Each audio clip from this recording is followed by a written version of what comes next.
Au menu de l'actualité de ce mardi 9 mai. Brad Pitt au volant d'une monoplace à Silverstone, 322 km/h pour la Tesla Model S, Radford sera à Pikes Peak, et le vélo, bientôt une alternative à la voiture. Allez, c'est parti pour ton Automoto Express. Brad Pitt va conduire une fausse F1. On le sait depuis quelques mois maintenant, un film sur la Formule 1 est en préparation. Selon ce qu'on peut lire sur internet, Brad Pitt incarnera un vieux pilote proche de la retraite qui doit cohabiter avec un jeune talent très prometteur. C'est pour ce tournage que l'acteur américain pilotera, lors du Grand Prix de Silverstone, une monoplace. La monoplace en question est une F2 modifiée par Mercedes pour ressembler à une vraie F1. Contrairement aux rumeurs qui ont circulé depuis cette annonce, Brad Pitt ne va pas participer à la course le dimanche, ni même aux essais avec les autres pilotes. Il sera seul en piste. Ce film sur la F1 s'annonce plutôt prometteur puisque Sir Lewis Hamilton a participé à l'écriture du scénario et qu'il est réalisé par Joseph Kosinski, le réalisateur de Top Gun Maverick. Un très bon gage de qualité. C'est le sujet de la question du jour. Es-tu impatient de voir ce film? J'attends ta réponse dans les commentaires.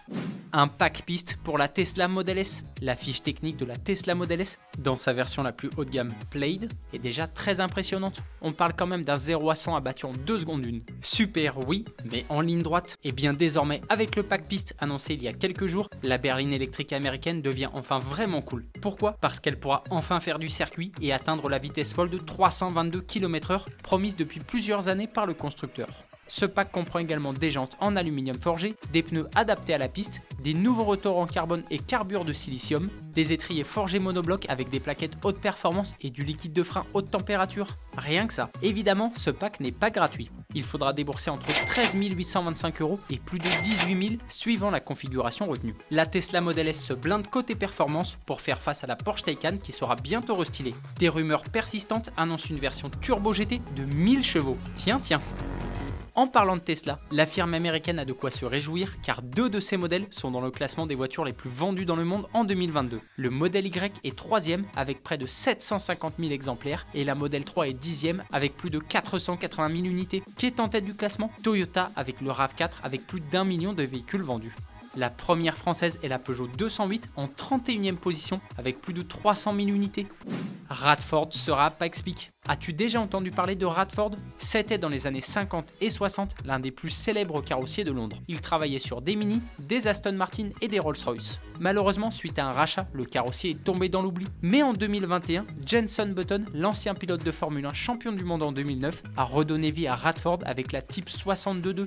Une voiture au look néo-rétro inspirée de la Lotus Type 62 mais qui repose sur la base d'une Lotus Evora. C'est avec cette voiture que Radford va participer à Pikes Peak fin juin. Mais le prototype engagé en catégorie exhibition ne partage plus rien hormis le moteur avec la Type 62.2. Sous le capot, on retrouve un V6 poussé à 700 chevaux, il est couplé à une boîte séquentielle. Mais ce qui frappe le plus, comme toutes les voitures engagées sur cette course de côte, ce sont les éléments aérodynamiques, immense splitter avant et très large aileron arrière. Il y aura des autos très sympas à Pikes Peak cette année, on pense notamment à la bestiale Alpine A110.